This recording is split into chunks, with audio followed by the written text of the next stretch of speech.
আজ আমরা এই আলতাবালি পার্কে কেন দাঁড়িয়েছি সবাই জানেন যে এই 5ই আগস্টের পর প্রায় 1000 সাংবাদিকের উপর মিথ্যা মামলা হয়েছে। সাংবাদিকদের বাসায় হামলা হচ্ছে। একদম রিসেন্টলি যে ঘটনা সেটা হচ্ছে অনেকেরই চাকরি চ্যুত করা হয়েছে এবং প্রতিষ্ঠান বন্ধ করে দেওয়া হয়েছে।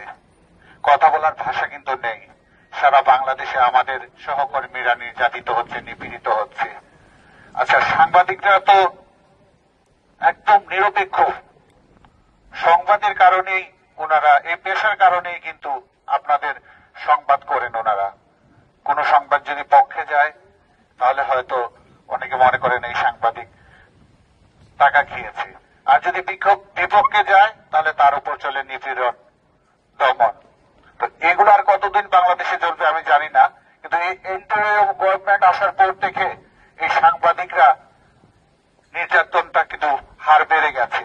আপনারা আজকে মিডিয়ায় দেখবেন, পত্রিকায় দেখবেন যে অমুক সাংবাদিকের বাসায় হামলা, অমুক সাংবাদিকের বিরুদ্ধে মামলা।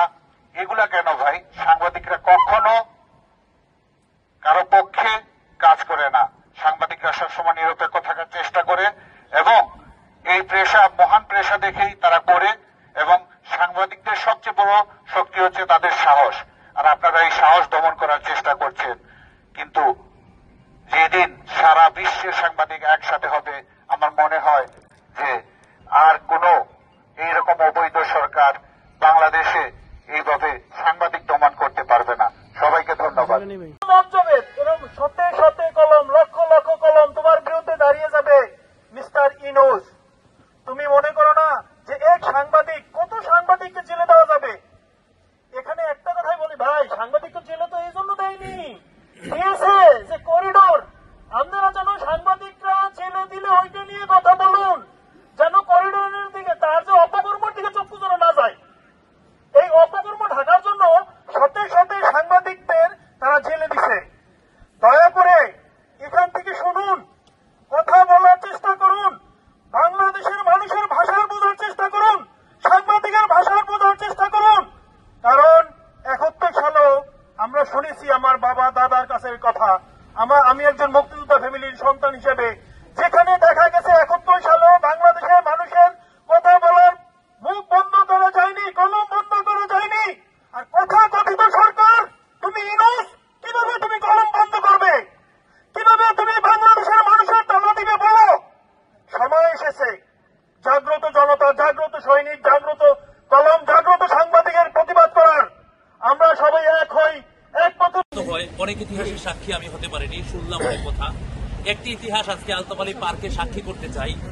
সেটি হচ্ছে স্বাধীনতা পরবর্তী সময়ে এমন ঘটনা কোনোদিন ঘটেছে কিনা আমি কোথাও কোনো বই পুস্তকেও পাইনি। মুফতি ফয়জুল করিম সাহেবের আজকে একটি প্রেস কনফারেন্স ছিল ওনার বরিশালে। সেখানে আমাদের একজন নারী সহকর্মী সংবাদ সংগ্রহ করতে গিয়েছিলেন, তাকে ভেতর থেকে বের করে। আমরা যখন সাংবাদিকতা করি আমরা কোনো রাজনৈতিক কোনো প্রেক্ষাপটের ধার ধারি না। আমরা মানুষ এবং মানবতার কল্যাণে কাজ করি, কিন্তু সাংবাদিকতাকে, সংবাদপত্রকে বলা হয় তৃতীয় বাংলা। আমরা এই তৃতীয় বাংলা এবং প্রবাসকেও বলা হয় তৃতীয় বাংলা।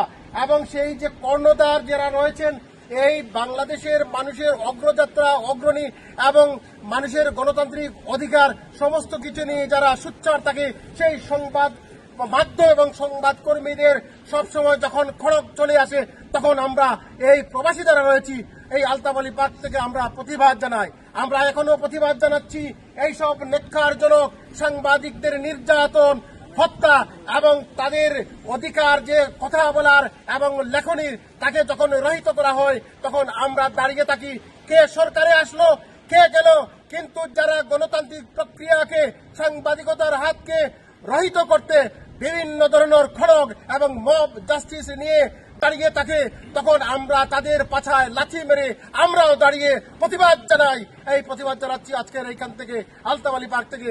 আমরা একটা কথা স্পষ্ট করে বলতে চাই, যারা ক্ষমতায় রয়েছেন তারা গণতান্ত্রিক পন্থায় ফিরে আসুন এবং সাংবাদিকদের নির্যাতন বন্ধ করুন এবং আমাদের কথা বলার, জনগণের কথা বলার অধিকার দিন। সেই প্রত্যাশা রেখে আমি আমার বক্তব্য শেষ করছি।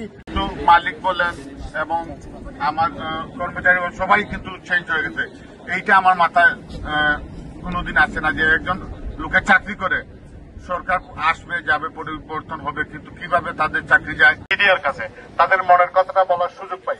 এই সংবাদপত্রের মুখ যদি বন্ধ করা হয় সাংবাদিকদের ৫ বছরই দেখেছি, কিন্তু এই ধরনের অবস্থা সাংবাদিকদের উপর, সংবাদ মাধ্যমের উপর, কর্মীরা এই পরিস্থিতিতে বলে আসছিল যে গত 16 বছর ধরে কোনো কথা বলতে পারেনি।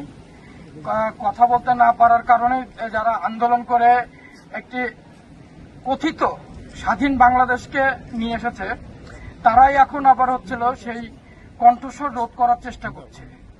এটা প্রতিবাদ জানাই এবং আমরা সবাই মিলে যেসব অরাজকতা হচ্ছে